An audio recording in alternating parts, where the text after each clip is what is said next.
힘들지 않네? 먹을래?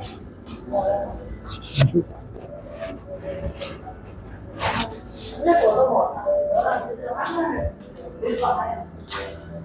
그러니까 니만 먹어.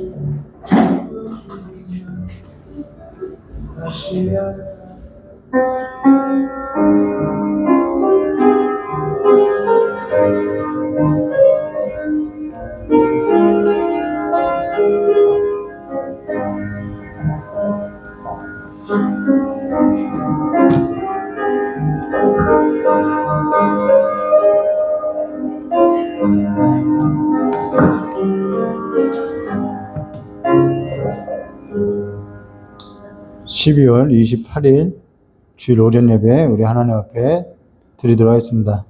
우리 찬송가 516장 같이 부르도록 하겠습니다. 찬송가 516장입니다.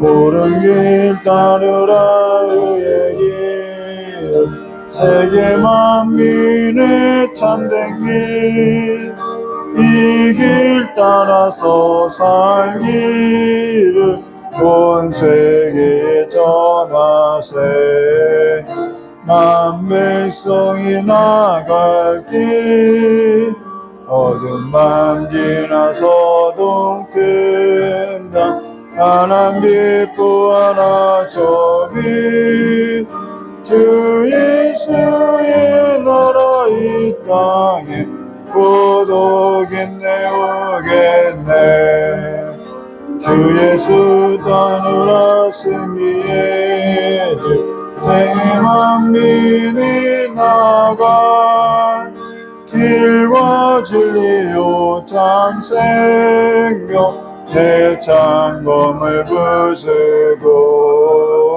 다 따르라 평화 어둠만 지나서도 뜬다 하나님 부하라 저 빛 주 예수의 나라 이 땅에 곧 오겠네 오겠네 고나운 이 소식 알리어라 하게 만민을 구하려 내 주 예수를 보내신 참 사랑의 하나님 만백성에 따르길 어둠 밤 지나서도 된다 하나님 부하라 저 빛 주 예수의 나라 이 땅에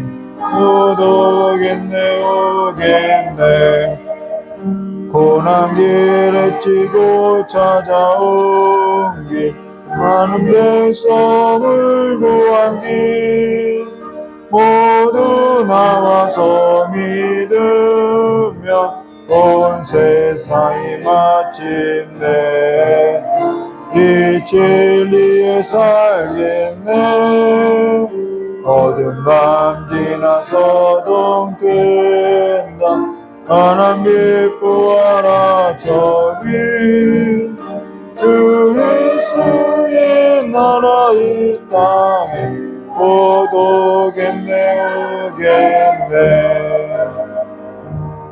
우리 다같이 사도신경 하심으로 신앙 고백 드리도록 하겠습니다. 전능하사 천지를 만드신 하나님 아버지를 제가 믿사오며 그 외아들 우리 주 예수 그리스도를 믿사오니 이는 성령으로 잉태하사 동정녀 마리아에서 나시고 본디오 빌라도에게 고난을 받으사 십자가에 못 박혀 주시고 장사한 지 사흘 만에 죽은 자 가운데서 다시 살아나시며 하늘에 오르사 전능하신 하나님 우편 앉아 계시다가 저리로서 산자와 주인자를 심판하려 오시리라. 성령을 믿사오며 거룩한 공예와 성도와 세웠던 것과 죄를 사하신 것과 몸이 다해 사는 것과 영원히 사는 것을 믿사옵나이다. 아멘. 참 좋으신 하나님 아버지, 오늘도 주님 전에 왔사오니 주의 보혈로 깨끗하게 씻어주시고 우리를 영접하사 아버지께로 나아가는 삶이 될 수 있도록 주여 빛을 비춰주시길 간절히 원하오며 기어 계신 예수님의 이름으로 축복하며 기도드리옵나이다. 우리 찬송가 204장 다 같이 부르도록 하겠습니다. 찬송가 204장입니다. 찬송가 204장 부르신 후에 우리 이종숙 권사님 대표로 기도해 주시겠습니다.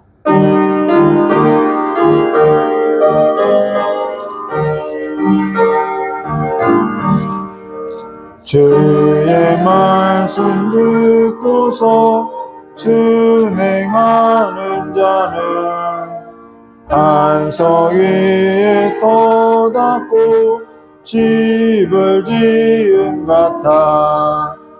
비가 오고 물나며 바람 부딪혀도 반석 위에 세운 집 무너지지 않네. 잘 짓고 잘 짓세 우리 집 잘 짓세. 만세 반석 위에다 우리 집 잘 짓세. 주의 말씀 듣고도 행치 않는 자는 모래 위에 터닫고 집을 지은 같아. 비가 오고 물나며 바람 부딪힐 때 모래 위에 세운 집 크게 무너지네. 잘 짓고 잘 짓세. 만세 반석 위에 우리 집 잘 짓세. 세상 모든 사람들 집을 짓는 자니 반석 위가 아니면 모래 위에 짓네. 우리 구주 오셔서 지은 상을 줄게. 세운 공로 따라서 영영상 벌 주리. 잘 짓고 잘 짓세 우리 집 잘 짓세. 반석 위에다 우리 집 잘 짓세. 아멘. 우리 시간에 다 같이 기도하도록 하겠습니다. 복이 있는 사람은 악인들의 길을 따르지 아니하며 죄인들의 길에 서지 아니하며 오만한 악인들의 길에 서지 아니하고 악인들의 길에 쫓지 아니하고. 하나님 감사합니다. 오늘도 저희들 복이 있는 사람이 되기 원합니다. 하나님 말씀에 따라 저희들 하나님께서 붙들어 주시고 이제는 25년도를 마지막으로 예배를 드리게 하신 하나님, 지난날 생각할 때 하나님 저희들 이 모양 저 모양으로 지켜주신 거 너무나 감사드립니다. 앞으로 다가올 26년도에 또 아버지 하나님께서 어떻게 역사하실지, 하나님께서 저희들 생활을 주관하실지 저희들 기대를 갖고 아버지 새로 맞이할 수 있도록 함께하여 주시옵소서. 하나님 아버지 또 이 나라 민족도 평안케 해주시고 아버지 앞으로 주님께서 이끌어 주시고 위정자들을 주님께 붙들어 주시옵길 간절히 바라고 원합나이다. 하나님 오늘도 저희들 아버지 하나님 성전에서 예배를 드리게 하신 하나님 감사하며 예배를 드리는 모든 아버지 성 성도들에게도 함께 은혜 충만, 성령 충만할 수 있도록 인도하여 주시옵소서. 특별히 아버지 단에 세우신 우리 서영기 목사님에게도 함께 강건하게 원하여 아버지의 말씀을 통하여 아버지의 성령이 충만하게 도와주시고, 하나님 저희들 영의 양식을 먹일 때마다 아멘이라 하답하며 주님께 영광 돌리게 도와주시옵소서. 하나님도 아버지, 또 이 자리에 우리 성도님 바라오며 아버지의 이 자리 여의치 않아서 이 자리에 오지 못한 아버지 우리 박정수 권사님에게도 함께 해주시고, 아버지 다음에는 함께 참석하여 함께 예배 드릴 수 있도록 아버지하며 건강하게 허락하여 주시옵소서. 저희들 구하지 않는 거 함께 하신 하나님 감사드리며 모든 것 주님께 맡기며 우리 주 예수 이름 받도록 기도드렸습니다. 아멘.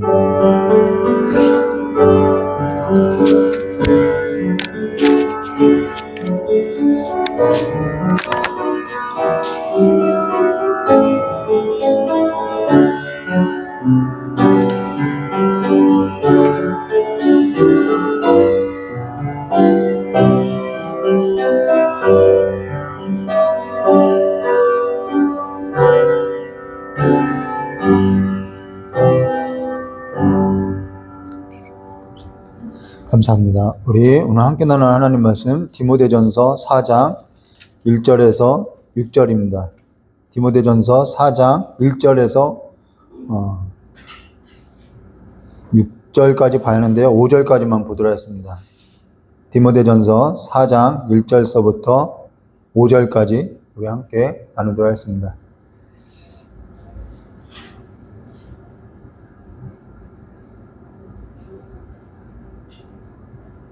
디모데전서 4장 1절부터 5절 우리 함께 한 절 한 절 교도하도록 하겠습니다. 제가 먼저 교도하겠습니다. 그러나 성령이 밝히 말하시기를 후일에 어떤 사람들이 믿음에서 떠나 미혹하는 영과 귀신의 가르침을 따르리라 하셨으니,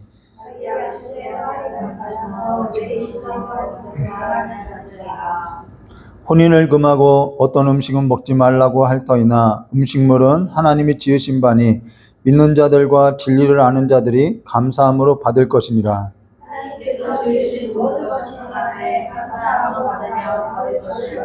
함께 하겠습니다. 하나님의 말씀과 기도로 거룩하여 지민이라. 아멘. 우리 잠깐 기도하겠습니다. 좋으신 하나님 아버지, 오늘도 하나님의 말씀 앞에 섰습니다.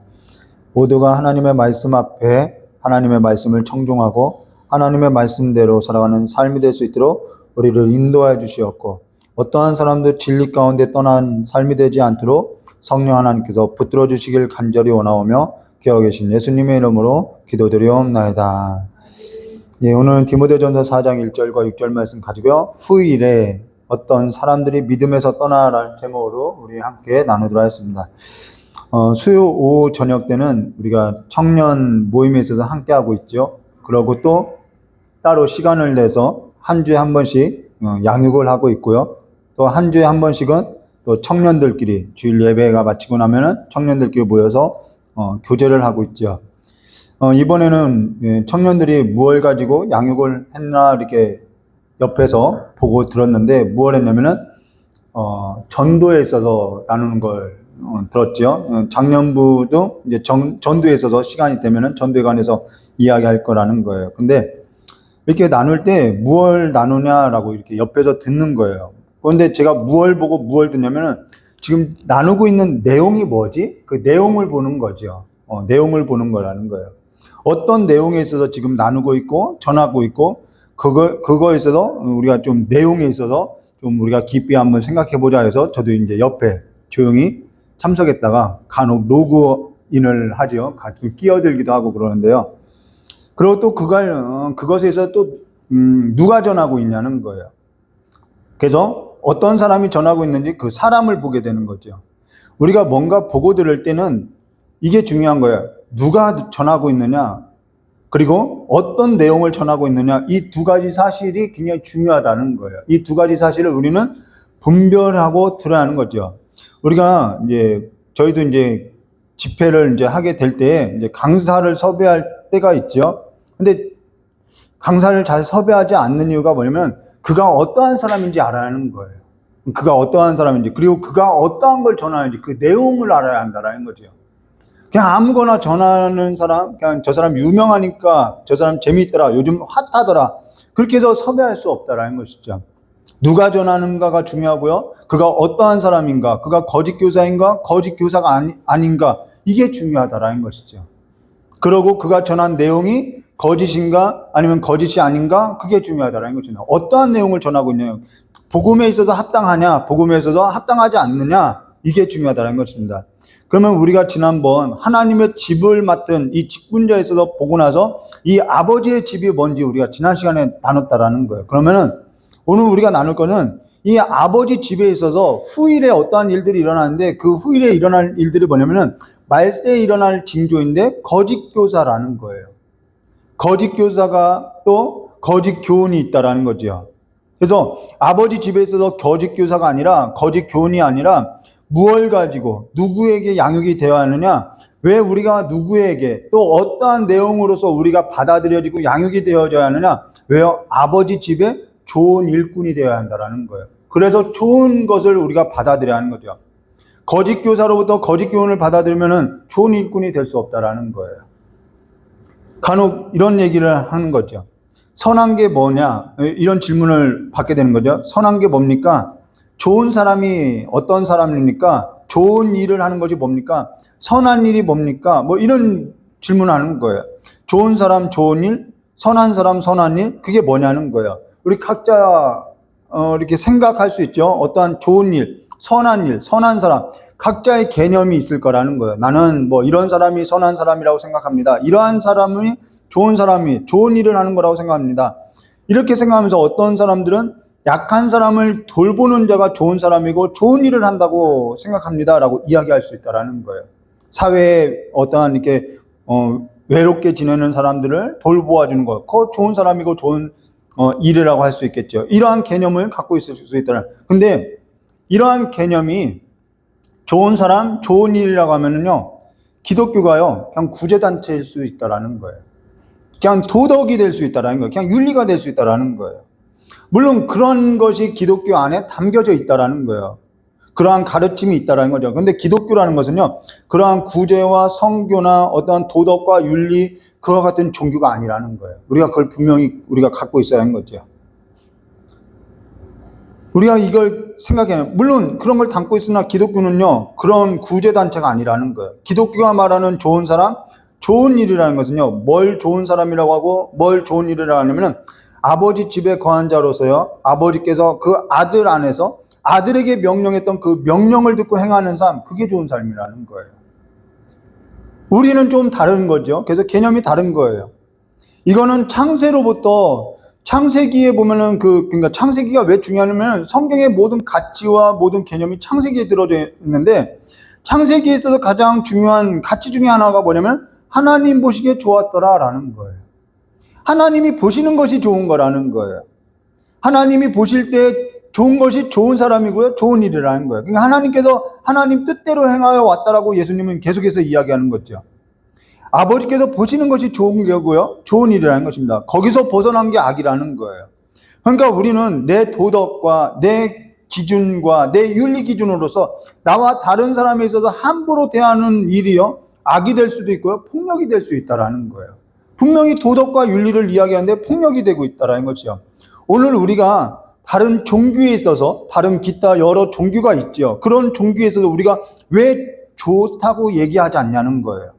왜 좋다고 하지 않냐는 거예요. 그들도 구제를 하고 좋은 일을 하는데 왜 우리가 여기에서는 좋다고 하지 않냐는 거죠. 그건 다른 이유가 없다라는 것이죠. 그거는요, 믿음에서 떠난 일이기 때문에 우리가 좋다고 할 수 없다라는 거예요. 그러니까 우리가 좋다고 하는 것은 아버지께서 보시기에 좋은 것이 좋은 거라는 거예요. 우리의 기준은. 그래서 요한복음 14장 6절에 이런 말씀이 있지요. 예수께서 이르시되, 그러니까 다른 종교가 기독교에 있어서 뭐라고 하는 것은요, 기독교가 이게 배척할 수밖에 없는 이러한 진리의 문제가 있기 때문에 다를 수밖에 없다라는 거예요. 요한복음 14장 6절 말씀 보시면은 예수께서 이르시되, 내가 곧 길이요 진리요 생명이니 나로 말미암지 않고는 아버지께로 올 자가 없느니라 라는 거예요. 나로 말미암지 않고는 아버지께 올 자가 없다라는 거예요. 예수가 아니면 안 된다라는 거예요. 아버지께서 보시기에 좋았던 일, 예수가 아니면 안 된다는 거예요. 나로 말미암지 않고서는 아버지께로 올 자가 없다는 거예요. 구제와 선교, 좋은 일, 좋은 사람이 되고자 한다면은 사람에게 보이려고 하는 것이 아니라 내 인기를 위해서, 내 명예를 위해서, 어떠한 뭔가를 위해서가 아니라 예수를 위해서 하라는 거예요. 그게 나로 말미암지 않고는 아버지께로 올 자가 없다라는 거예요. 청년들하고 전도에 있어서 지금 함께 양육하는 것에 있어서 보았는데, 청년은 전도에 있어서 함께 양육에 있어서 받아서 이제는 좀 알고 있겠으나, 이 전도라는 것 좋은 일이죠. 좋은 일인데 이 좋은 일을 가지고 얼마든지 장사할 수 있더라는 거예요. 이 청년들 전도회 때 이제 여러 가지 이제 신뢰를 들었던 걸 알 수 있죠. 그래서 전도에 있어서 걸림이 되더라는 거죠. 여러분, 전도는요, 의도해서 하는 것이 아니라는 거예요. 뭔가 내가 이 전도를 해야겠다, 어떠한 의도가 들어가고 막 힘이 들어가게 되면요, 그게 걸림이 된다라는 거죠. 간혹 이런 질문을 던지는데요. 설교가 좋은데 설교자의 인격이 좋지 않아요. 어떠해야 하냐는 거예요. 이 설교가 좋은데 설교자의 인격이 좋지 않다는 것은 어떠한 의미냐면요, 내용과 목적이 어디를 향하고 있냐는 거예요. 그래서 우리가 앞서서 보한 것처럼 누가 전하고 있느냐, 어떤 내용을 전하고 있느냐, 이 두 가지 사실을 분별해야 한다는 것이죠. 이 설교는 좋은데 설교자의 인격이 좋지 않다. 어떠한 의미냐, 내용과 목적이 어디를 향하고 있냐, 자기 이익이 있지 않으면은 이게 자기 이익에 있는 거냐, 인기에 있는 것이냐, 아니면은 정말 나로 말미암지 않고는 아버지께로 올 자가 없다라고 말하는 것처럼 이게 주를 위한 것이냐, 이 방향성에 문제가 있다라는 거예요. 어떤 목적에서 설교의 내용에 있어서 좋을 수 있어요. 그러나 그 방향성이 어디를 향하고 있냐는 거죠. 그러니까 때로는 근데 방향성이 있다면은 때로는 설교자가 인격이 미성숙하고, 우리 계속 성숙한 과정 중에 있기 때문에 미성숙할 때도 있으나, 그 방향성이 그리스도를 위함에 있다면은 좀 그러한 미성숙은 그리스도 안에서 우리가 인정해주고 용납해야 한다라는 것이죠.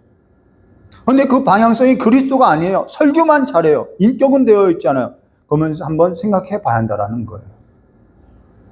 때로는 이러한 이제 설교자들이 때로는 이게 설교든 어떠한 선교든 목회의 방향이든 어떠한 때에 있어서 내려놓지 못할 때가 있더라는 거예요. 그 내려놓지 못하는 일에 있어서 우리가 한번 생각해 봐야 하는 거죠. 그것이 정말 성도를 위한 것인지, 그리스도를 위한 것인지, 아니면 자기를 위한 것인지, 이게 봐야 하는 것이죠. 근데 내려놓지를 못하는 거예요. 그게 과연 누구를 위한 거냐는 거예요. 이러한 일들이, 그리고 무엇을 위해서 그렇게 열심을 내고 있는지 우리가 생각해 봐야 하는 거죠. 오늘 여기에 있어서 우리가 함께 나눌 건데요. 그러면은 디모데전서 4장 1절과 5절에 있어서 우리가 함께 나누게 될 건데요. 그럼 우리 1절 말씀부터 함께 나누도록 하겠습니다. 1절입니다. 그러나 성령이 밝히 말하시기를 후일에 어떤 사람들이 믿음에서 떠나, 이 지금 앞서서 서론적인 이야기를 했던 이 모든 것이 다 믿음에서 떠난 일이라는 거예요. 믿음에서 떠나 미혹하는 영과 귀신의 가르침을 따르리라 하셨느니라. 이 성령이라는 거죠. 성령께서 밝게 말씀하셨다면 이 글은 지금 누가 전하고 있다라는 건 성령께서 전하고 있다라는 거예요. 어떠한 내용을 전하고 있느냐? 이 그리스도 안에서의 우리가 알아야 할 바에 있어서 지금 전하고 있다라는 거죠. 후일에라는 거예요. 여기 후일에라는 이 단어는 바울이 지금 에베소를 떠나 있기 때문에 내가 다시 방문할 것이다라는 그 시기를 언급하고 있는 것이 아니라 이 종말론적인 시기라는 거예요. 말세에라는 이야기라는 거예요. 말세에 이런 일이 있을 것이다라는 거예요. 그러니까 말세에 관해서 지금 바울이 성령을 입어서 지금 전하고 있는 거죠. 교회에 있어서. 자, 그러니까 이 말세라는 것은, 종말이라는 것은 뭐냐면 예수님의 초림과 재림, 이 기간을 말하는 거죠. 이 기간 가운데 일어날 일이 있는데, 말세에 일어날 징조가 있는데, 그 말세에 일어나는 징조가 뭔지 아니? 거짓이라는 거예요. 거짓과 미혹. 지금 그 얘기를 하는 거죠. 그래서 이미 거짓 교사가 왔다라고 이야기하는 거예요. 그럴듯한 옷을 입고요, 그럴듯한 내용으로서요 이야기하는 거예요. 있어 보이죠. 옛날에는 부흥 강사 목사님들이, 요즘은 좀 덜하는데 여기에 불이 이런 거 넣고 반짝이 넣고 이렇게 그럴듯하게 보였던 거죠. 그러면서 예수 믿었더니 이렇게 잘 됐다라는 그 반쪽짜리 복음을 전했다라는 거죠. 그러니까 성도님들은 나도 저렇게 조금 한번 대보고 싶어서 뭔가 그 말에 따르고 순종해 왔다라는 거죠. 자, 그러면은 어째서 이 기간 동안에 왜 거짓과 이렇게 미혹하는 영이, 귀신의 가르침이 있느냐? 그건요, 그들의 때가 얼마 남지 않다는 것을 알기 때문에 어찌하든지 믿는 자로 하여금 믿음에서 떨어지게 하려고 한다라는 거예요. 이들의 전략은요, 여러분, 마귀와 더러운 귀신의 전략은요, 여러 가지 일을 하고 있지만요, 딱 한 가지 일밖에 없어요. 뭐냐면 믿음에서 떨어지게 하는 일이라는 거예요. 어떻게 해서든지 그리스도에게 있어서 떨어지게 해서 자기들과 함께 지옥에 들어가고자 한다라는 것이죠. 여러분, 우상이 뭔가요? 우상. 오늘 귀신의 가르침, 종교에 관해서 이야기하게 될 건데요. 우상이 뭐냐는 거예요. 우상은요, 아무것도 아니라는 거예요. 실존하는 것이 아니라는 거예요. 호흡을 할 수 있나, 숨을 쉴 수 있나. 사실 우상이라는 것은 아무것도 아니라는 거예요. 하나님께서 사람들에게 준 그냥 피조물에 불과한 것이죠. 사람에게 다스리라고 한 건데 사람들이 거기에다 대고 신과 같이 여기는 거라는 거예요. 의미를 부여한 거죠. 나무와 돌, 그와 같은 또 사람들에게 하나님께 돌아갈 영광, 그러니까 하나님께 돌아갈 영광을 돌아가지 못하게 하는 거예요. 사실 우상이라는 것은 아무것도 아니에요. 근데 마귀와 더러운 귀신이 하나님께로 돌아갈 영광을 돌아가지 못하게 막고자 만들어낸 것이 뭐냐면 우상이라는 거예요. 이 배후의 세력이 있다라는 거죠. 항상 이 배후 세력, 우리 계시록을 이야기할 때 나눴죠? 배후 세력. 배후의 세력이 있다라는 거예요. 마귀와 더러운 귀신은 하나님께로 돌아갈 영광에 있어서, 믿음에 있어서 바라보지 못하고 떠나게 하고자 다른 신에게 절을 하고 섬기게 하고 미혹한다라는 거예요. 그것이 사람이 됐든 뭐가 됐든 미혹하게 한다. 피조물에게로 경배하게 하는 거죠. 그리고 선한 일을 하면은, 자, 거기서부터 이제 뭐가 나오면은 종교가 나오는 거죠. 선한 일을 하면은, 덕을 쌓으면은 너가 선한 곳에 갈 수 있다. 아니면 또 선한 모습으로서 너가 날 수 있다. 이게 우리도 그렇죠. 예수 잘 믿으면은 우리가 부활의 모습으로서 다 다르다. 이런 얘기를 한 거죠. 이들도 유사하게 설명을 하는 거예요. 이게 다른 종교와 다른 종교. 그러면서 뭘 하는 거예요? 계속해서 믿음에 있어서 떠나게 하는 거예요. 믿음을 보지 못하게 하는 거예요. 그러니까 뭘 보게 하는 거예요? 우상을 계속 보게 하는 거죠. 선을 행하거나 주님을 보지 못하고 내가 선을 쌓아야 돼, 선을 쌓아야 돼. 계속 이러는 거예요. 여기에서 더러운 귀신, 악한 세력, 이 배후의 세력이 있다는 거죠. 미디어도 같은 거죠. 이단도 같은 거예요. 이단의 그 배후의 세력은요, 악의 영들이 있다는 것을 우리가 기억해야 하는 거죠. 거짓 교사의 교훈, 거짓 교사, 적그리스도, 이 모든 배후의 세력이 악의 영들이 있다는 것을 우리가 기억해야 한다는 거예요. 배후의 세력이 있다는 것을 우리는 항상 기억하고 살아야 하는 거죠. 사실 우리가 생각하는 귀신, 동양의 귀신을 말하는 거죠. 그 동양 귀신은요, 귀신이 아니라는 거예요. 그건 성경에서 말하는 귀신이 아니라는 거예요. 근데 더러운 귀신, 그 더러운 귀신, 자, 동양의 귀신, 우리 동양적인 그 귀신론, 그걸 얘기하죠. 더러운 이 배후 세력이 우리를 두렵게 하고자 이러한 문화, 이러한 정서를 가지고 기타 여러 가지를 가지고 뭐 하게 하는 거예요? 조상신을 섬기게 하는 거예요. 조상신, 구천에 떠도는 신, 이런 것을, 이러한 토착신앙이나 이러한 우상숭배, 이러한 것에 있어서 배후 세력이 하나님께로 돌아가지 못하고 우리를 정서와 문화에 있어서 두렵게 해서 이 조상 귀신을 섬기게 하는 거죠. 이 배후 세력이 있는 거예요. 그러니까 귀신 섬기는 것과 다르지 않죠? 사람이 죽으면요, 떠돌지 않아요. 영생 아니면 영벌이라는 거예요. 근데 괜히 조상 귀신이니 한이 있는 귀신이니 이런 토착신앙 뒤에 숨어서 이 더러운 귀신들이 하나님을 섬기지 못하고 사람들에게 두려움을 가져다 줘서 내가 어떻게 해서든지 빌어서라도 이 정성과 치성을 쌓아서 내가 좀 잘 살아봐야겠다, 이 이야기를 하는 거예요. 전부 거짓인 거죠. 미디어, 영화, 연속곡, 드라마 이 만들어내는 것도 하나님이 아니라 이러한 토착, 이런 문화 가운데 만들어내는 거죠. 아바타도 좀 이러한 소리가 있지요. 아바타를 보고 왔는데 그런 것으로 이렇게 만들어져 있더라는 거예요. 신화적인 이야기. 그런 모든 것이 거짓의 아비로부터 난다라는 거예요. 그냥 그건 보지도 말라는 게 그게 아니라 그냥 그런 걸 분별하고 보면 된다라는 거예요. 그러면 여기에서 그러면 여기 그와 같이 미혹되어서 더러운 귀신을 따랐을 때 믿음에서 떠난, 우리가 이제 믿음에서 우리가 떠난 삶이 되면은 우리가 어떠한 삶의 모습이 나타나느냐? 2절에 이런 말씀이 나와 있죠. 어떠한 상태가 되느냐? 자기 양심이 화인을 맞아서 외식함으로 거짓을 말하는 자들이라 라는 거예요. 외식함으로 거짓말을 하는 자들이라, 이 외식함으로 가면을 쓰고 나 괜찮은 사람이라 포장하고 산다라는 거예요. 주님께서 덮어주시는 옷을 입고 살아가는 것이 아니라 내가 무화과잎으로서 자꾸 뭔가 이렇게 열심을 내고 자꾸 나는 이런 사람이야 이렇게 포장하게 된다라는 거예요. 얼마나 그 삶의 무게가 있겠냐는 거죠. 그래서 여기 화인을 맞아서라고 이야기죠. 자기 양심이 화인을 맞아서라고 하는데 이 화인이라는 것은 노예나 짐승에게 불에 달궈진 막대기로 이렇게 찍는 걸 말하는 거죠. 혹시 근데 이 화인을 맞아서라는 이 의미가 뭐냐면요. 혹시 살다가 불에 댄 적이 있나요? 이 화상 입은 자리를 보면요. 화상이 입으면요. 이 살이 부풀어 오르죠. 그 딱지가 벗겨지고 또 이제 새살이 나오면은 그 새살은 어떻게 되냐면 다른 살보다는 무감각하다라는 거예요.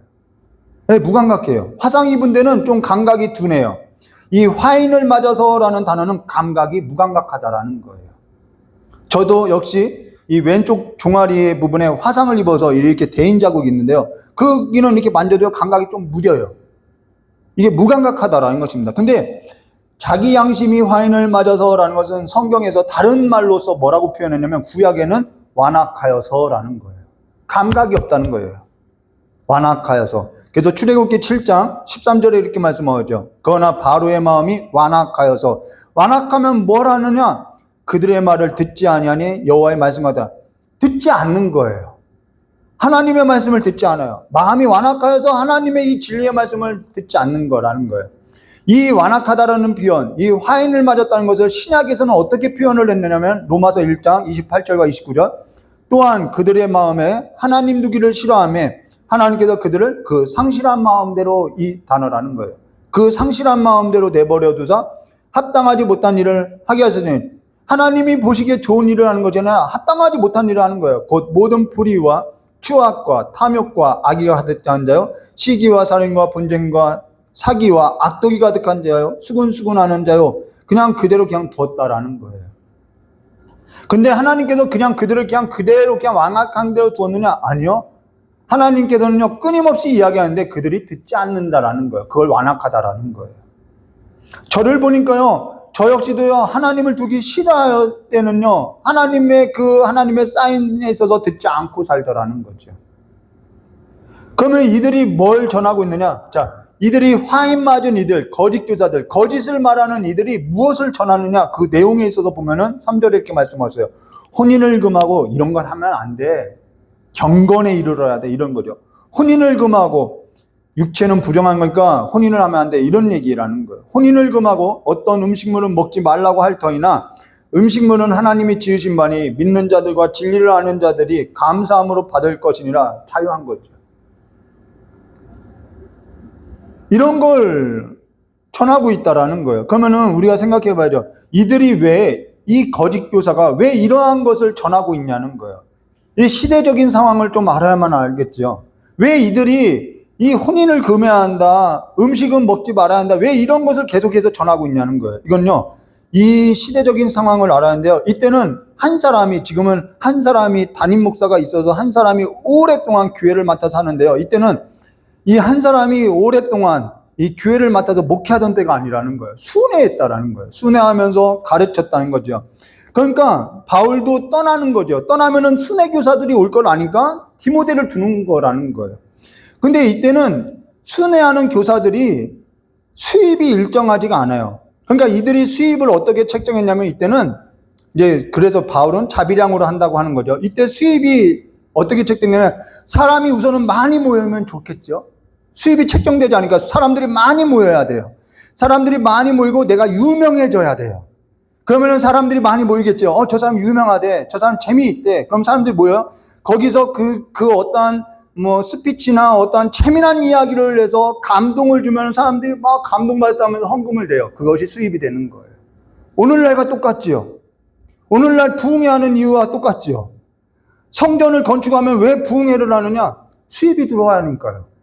교회 건물 졌으니까요. 그러니까 이들을 뭘 하냐면은 무엇을 첨가하냐면 이 복음에 바울이 정하는 복음이 맞지만은 우리가 예수만 믿어서는 안 됩니다. 여기에 뭔가 더 조미료를 넣어야 합니다. 이런 얘기를 하는 거예요. 하나님께서 내리는 양식, 하나님께서 내리는 불이 아니라 이거 너무 단단한 음식 아닙니까? 사람에게 보이고자, 내가 유명해지고자, 내가 인기를 얻어야 수입이 생기니까 하나님께서 내린 양식과 하나님께서 내린 불이 아니라 다른 양식, 다른 불을 가져다가 재미를 더하고 뭔가 여기서 막 크게 감동을 주고 자극을 주고 눈물을 흘리게 하고 뭐 불을 꺼놓고 그러는 거예요. 찬양단을 세워놓고 감동을 주면 사람들이 거기에 감동을 받고 눈물 받고 내가 은혜 받았다고 하면서 재산도 갖다 바치는 거죠. 불 다 꺼놓고 여러분 이 시간에 이 주님을 위해서 헌금하시길 바랍니다. 1,000,000원 드릴 분 없습니까? 하면은 저기 누가 들었다고 하면은 나는 안 들고 있는데 괜히 찔려서 누구야 하면서 들고. 이게 억지로 하는 거, 의도치 않게 억지로 하고 있다라는 거예요. 그러다 보니까 신앙이 어떻게 되죠? 이들의 신앙으로 열기가 더해지는 거예요. 바알신을 섬기는 것처럼 바알이여 바알이라 하면서 자기 몸을 해하고 막 그것이 마치 신앙인 것처럼 막 열기가 더해지는 거예요. 계속해서 다른 얘기를 하고 자기 얘기를 하면서 간증을 섞여가면서 계속 이런 거죠. 하나님이 복을 주는 걸 나를 보면 알지 않느냐 하면서 작정하시라고 하시고 왜요? 그들의 수입이 늘어야 하거든요. 그러니까 막 말도 안 되는 얘기를 가지고 앞에서 막 강사를 모셔놓고 그런 얘기를 하는 거예요. 이게 오늘의 모습과 크게 다르지 않죠. 그것이 예수와 뭔 상관이 있냐는 거예요. 그게 내 지금 믿음과 뭔 상관이야. 이러한 것이 믿음에서 떠나게 하는 열심이라는 거예요. 그런데 그것이 오늘 막 좋은 일을 경험했다고 하는 거예요. 막 서로 경쟁이 되죠. 신앙에 있어서 과열이 되죠. 그러니까 이 율법주의는요, 이 신앙주의는요, 이 율법주의는 뭘로 되냐면은 그 과열주의로 되는 거예요. 광이 되는 거예요. 열광주의, 종교 열광주의가 되는 거예요. 뜨겁지요. 그러면서 어떻게 되죠? 이제는 내가 뭔가 신앙에 있어서 좀 올라선 것 같아요. 은사가 있는 것 같아요. 그러면은 나보다 못한 사람은 열심을 내지 않아서 판단하게 되어 있는 거예요. 이게 율법이지요. 내가 저보다 뭔가 행위적으로 나은 것이 있으니까 나는 좋아 보이고 저 사람은 좋아 보이지 않고 이게 뭐라고요? 육체를 신뢰하는 거예요. 믿음에서 떠나 있는 삶이라는 것이죠. 이게 뭐 지난 얘기를 하는 거예요. 말세에 이러한 징조들이 일어난다라는 거예요. 믿음에서 떠나서 자기가 수고하여서 자기의 육체가 심은 대로 먹는, 말씀에서도 듣지 아니하고 진리에서는 거부해요. 자기 복음이 있기 때문에요. 그리고 자기 교회에서 전하는 그 복음이 최고라고 생각하는 거예요. 이와 같이 자기 신앙이 아주 견고하게 무너지지 않을 만큼 견고하게 세워지는 거죠. 혼인을 금하고 음식을 금하고 이와 같은 걸 전부 무엇을 의지한 것이냐? 믿음이 아니라 자기 신앙을 의지하더라는 거예요.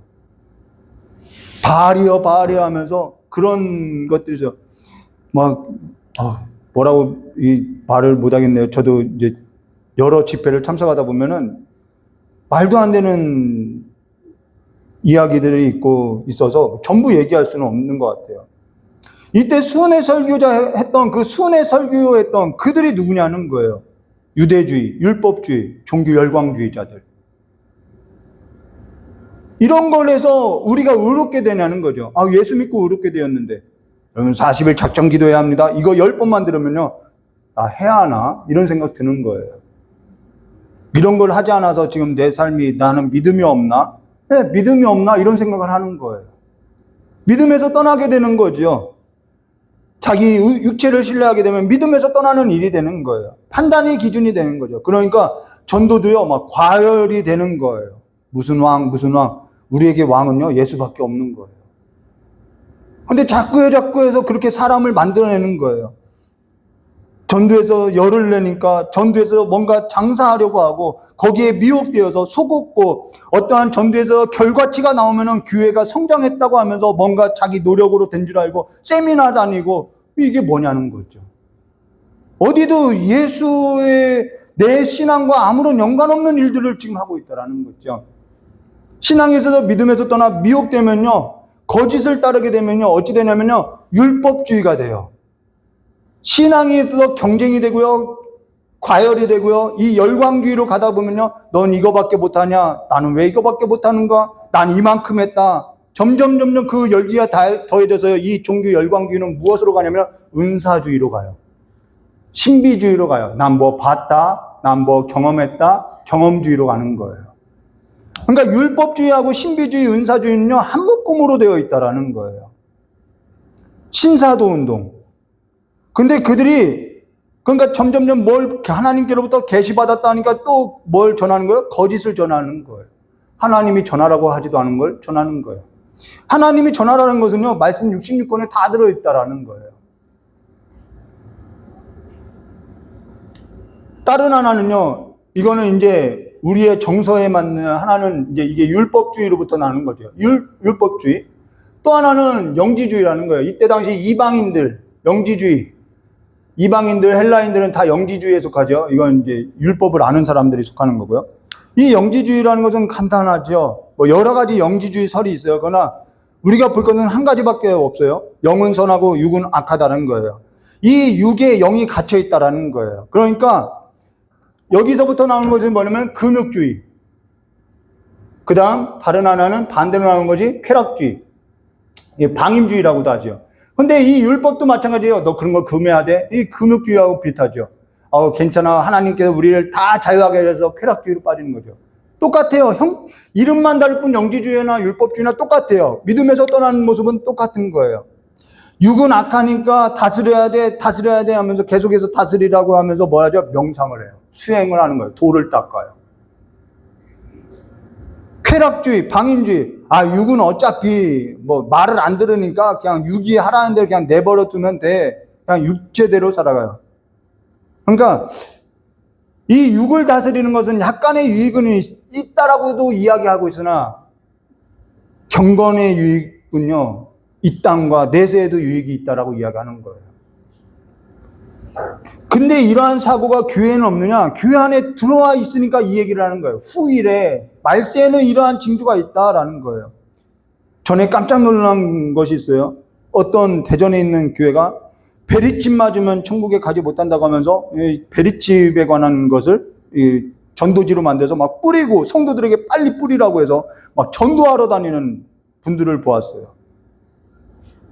성경 안 보나 봐요, 목사님이. 또 어떤 교회는 순대 먹으면 천국 가지 못한다고, 피를 먹으면 안 된다고 하면서 순대 먹지 말라고도 이야기하는 것을 봤어요. 입으로 들어가는 것은 배로 나오면 뒤로 나간다고 분명히 성경이 말했는데 왜 말씀을 보지 못냐는 거죠. 입으로 나오는 것이 더럽고 악한 거라고 했는데 하나님이 또 깨끗하다고 했는데 뭐라고 우리가 이런 것이 악하다고 이야기하냐는 거예요.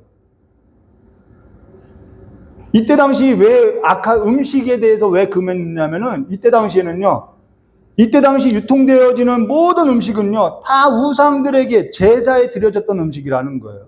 그러니까 이 음식을 가지고, 우상에게 드려진 이 음식을 먹어야 하느냐, 말아야 하느냐, 이런 거죠. 우리도 그래요. 누군가가 옆집에 이 무당이 구슬했어요. 막 구슬하고 덩덕쿵 하는데 떡을 가져다 줬어요. 먹어야 하나요, 말아야 하나요?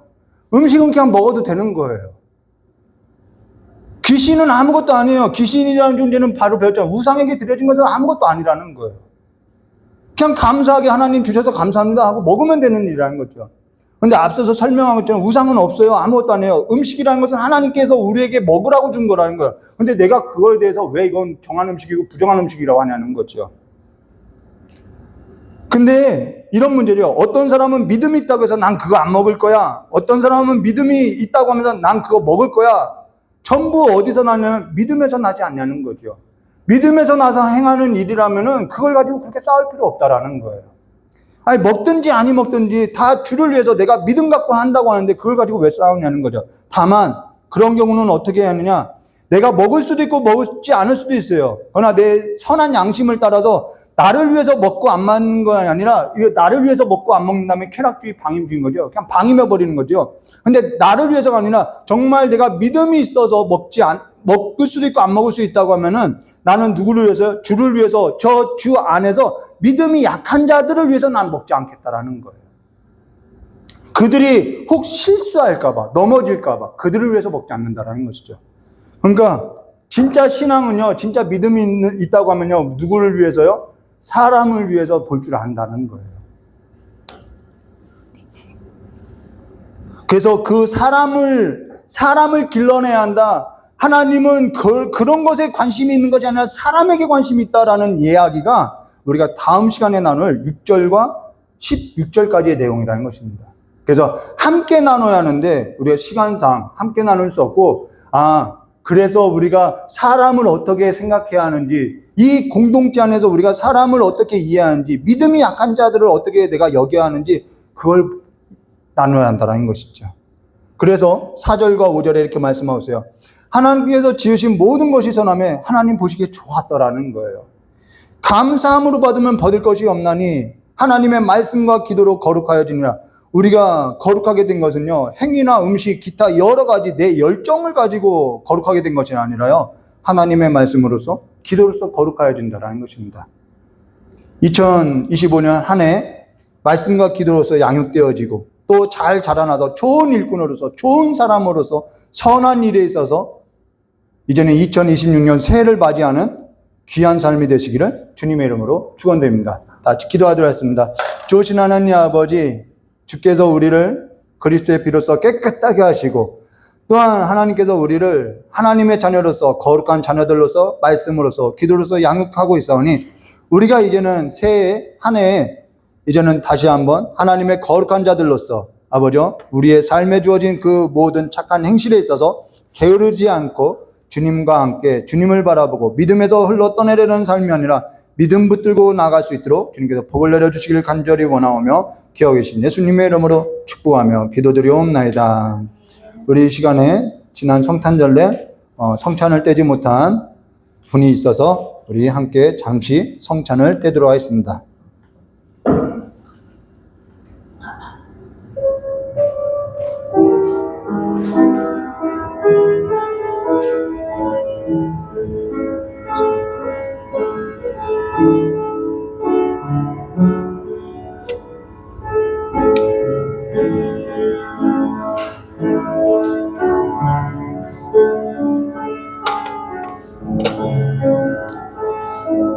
잠깐 기도하드렸습니다. 좋으신 하나님 아버지, 주께서 잡히시던 날 밤에 그렇게 땀을 흘리고 피를 쏟는 것과 같은 기도를 올릴 때 주님께서 우리에게 바라신 것이 한 가지가 있었사오니, 그 한 가지가 하나 되게 해달라고, 아버지와 나가 하나인 것처럼 저들도 나와 하나 되게 해달라고 했던 그 기도에 있어서 아버지 기념하고자 성찬을 떼어오니, 우리 모두가 다 그리스도 안에서 하나됨을 잊지 않고 살아갈 수 있도록 복을 내려주실 간절히 원하오며, 죄에 대해서는 죽고 의에 대해서는 살고 우리가 하나님의 한 몸으로서 세상에 보내진 것과 같은 삶을 살아갈 수 있도록 지혜와 능력을 더하여 주시길 간절히 원하오며 기억하신 예수님의 이름으로 축복하며 기도드리옵나이다. 우리 찬송 부르도록 하겠습니다. 찬송 부르면서 준비한 예물 주님 앞에 드리도록 하겠습니다. 찬송가 285장입니다.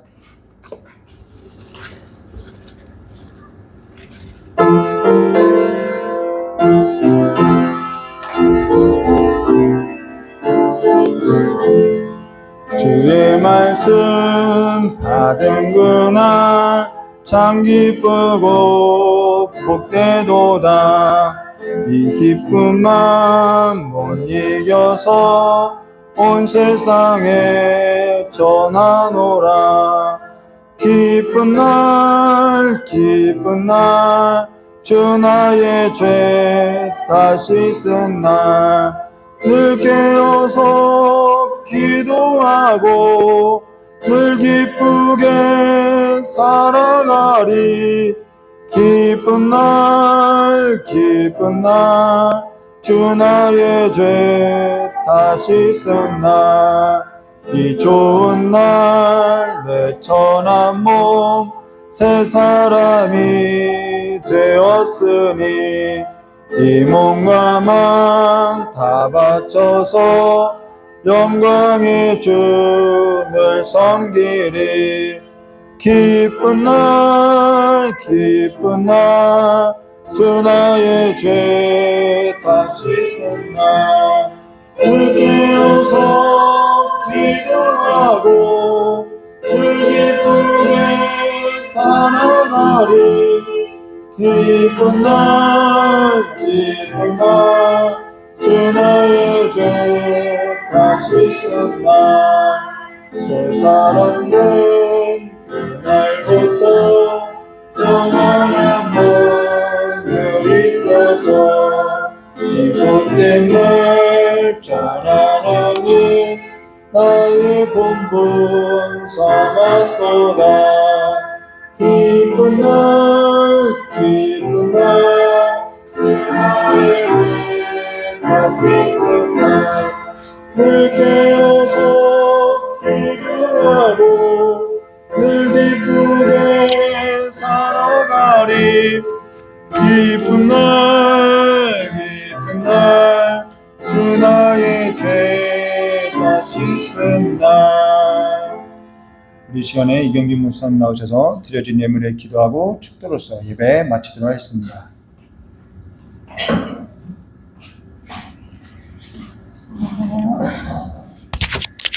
돌아오는 수요일 저녁 8시에 예배가 있지요. 네, 저녁에 저희는 따로 12시까지 기다리지 않고요. 네, 그 수요 예배 시간 8시에 맞춰서 예배 드리도록 하겠습니다. 저녁을 먹으려면 1시간 일찍 오면 될까요? 네, 7시까지 교회 오셔서 같이 저녁 식사 먹고, 네, 그리고 준비하고 기도하다가 8시에 예배 드리고, 그 다음에 예배 마친 후에 공동회의 해야 되거든요. 네, 공동회의 하도록 하겠습니다. 그리고 저희는 그 신년 감사 예배를 1월 1일 날 드리지 않고요. 1월 첫 주에 신년 감사 주일 예배를 드려요.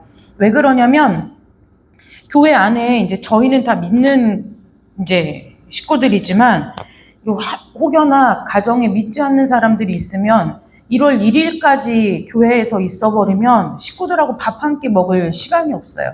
그래서 1월 1일은 가정에서 각자 보내시고 1월 첫 주 주일 예배 때 신년감사 주일 예배로 드리도록 하겠습니다. 12월 31일 그 송구영신 예배 때요. 저희가 기도해 드릴 거예요. 그래서 기도 받고 싶은 제목이 있으시거나 하시면 기도로 준비하고 계셨다가 그날 와서 말씀해 주시면 네, 같이 기도해 드리도록 하겠습니다. 네, 박정수 권사님이 네, 지금 못 나오고 계시죠. 다행히 뼈에 금이 간 건 아니어서 그렇지만 계속 기도를 해 주시고 아마 되도록이면 송구영신 예배 때는 오시려고 하시는 것 같은데 네, 오셔서 함께 예배할 수 있도록 네, 기도해 주시기를 부탁을 드립니다. 네, 특별한 광고 말씀은 없고요. 제가 지금 기도를 하다가 혹시 연초에 기도를 좀 해야 되겠다고 마음이 드시는 분들이 계실 것 같아요. 그래서 각자 마음 가운데 연초에 좀 마음을 하나님께 두고 기도를 해야 되겠다라고 생각이 마음에 드시는 분들은 순종을 하셔야 돼요. 네, 교회에 지금 몇 분들이 계신 것 같은데 그 순종을 하셔서 이 스타트를 잘 끊어주시면 좋겠어요. 그리고 그 송구 영신 예배 때 우리 청년들을 위해서 제가 계란을 예쁘게 포장해 갖고 올 거예요. 그다음 계란 한 판이 30개죠. 먹고 그 계란을 보면서 믿음의 배우자를 위해서 우리는 아주 간절하게 네, 어떻게 충격을 줄까 이 요법을 생각하다가 제가 생각했어요. 계란을 아주 예쁘게 포장해가지고 포장해서 줄 거니까 그 계란을 볼 때마다 나는 올해 가야 된다. 올해가 마지노선이다. 주님과 단판을 지어서 어느 형태로든 결론을 내시기를 주님의 이름으로 축복합니다. 네, 특별한 광고 말씀이 없으면 드려진 예물 위에 봉헌하고 네, 기도하고 축도로 예배 마치겠습니다. 좋으신 하나님 아버지 한 해 동안 지켜주시니 감사합니다. 우리 귀한 성도들의 가정과 또 일터와 우리 귀한 성도들의 영육의 강건함을 주님께서 붙들어 주셔서 감사합니다. 교회 가운데 새로 개척하게 하시고 또 새 일을 행하시고 하나님 아버지 안에서 새로운 성전도 허락하여 주시니 감사합니다. 아버지 뒤를 돌아보니 감사하지 않을 것이 아무것도 없고 하나님 아버지 모든 것이 다 주님의 은혜였음을 주님 아버지 고백할 수밖에 없습니다. 우리의 이 마음의 고백을 주님께서 예물로 받아주시고 또 이 시간에 하나님 아버지 앞에 주일을 기억하여 주일 예물을 드리는 우리 귀한 성도들이 있습니다. 하나님 기억하여 주시되 하나님 아버지께서 하늘의 복으로 우리의 모두의 삶을 축복하여 주시고 아버지 이 땅에서의 삶이나 하늘에서의 삶이나 모든 것이 이제는 우리 귀한 성도들의 삶에 매인 것이 없이 풀리는 은혜가 있게 하여 주옵소서. 그래서 새로 시작하는 한 해에는 우리 귀한 성도들의 모든 삶이 하나님 자리를 털고 일어나는 삶이 되게 하시고 모든 매임에서 자유케 되게 하시고 아버지 이 세상에 짐을 지고 살아가는 삶이 아니라 오직 주께서 주신 짐만 메고 가는 삶이 될 수 있도록 주님 우리 귀한 성도들의 삶과 일터와 가정과 자녀와 자손들과 모든 손으로 하는 일이 주 앞에 복이요 하나님께 영광이며 우리의 삶에 풍성함이 되는 한 해가 되도록 두 손 들어 축복하여 주시기를 간절히 원하옵나이다. 하나님 아버지 연말을 맞이하여 보육원에 있는 친구들과 하나님 아버지 마음을 나누게 하시니 감사합니다. 저들에게도 동일한 복이 임하게 하여 주시옵고 하나님 아버지 또한 선교지에 있는 하나님 아버지 우리 귀한 라오스에 있는 어린아이들 기억하여 주시옵소서. 하나님 아버지 저들의 그 마음 가운데 저들의 그 곳에 하나님의 사랑이 더욱더 풍성하게 뿌려지고 전해질 수 있도록 아버지 동일한 복으로 은혜 내려주시기를 간절히 원하오며 거룩하고 존귀하신 예수 그리스도의 이름으로 감사하며 축복하며 기도드리옵나이다. 아멘. 이제는 우리 주 예수 그리스도의 은혜와 하나님 아버지의 넓고 크신 사랑과 성령 하나님의 내주 감화 감동 교통하심의 역사가 오늘 이 자리에 2025년 주일 마지막 주일을 하나님 앞에 예배하고 또 온라인으로 예배하며 하나님 아버지 앞에 영광을 올려드리는 우리 귀한 성도들 머리머리 위에 자녀와 자손들 위에 생업 위에 가정과 일터 위에 또한 하나님 라오스 위에 또 모든 하나님의 위로와 예수 그리스도의 복음이 필요한 자들 위에 이제로부터 영원토록 함께하옵시기를 간절히 축원하옵나이다. 아멘.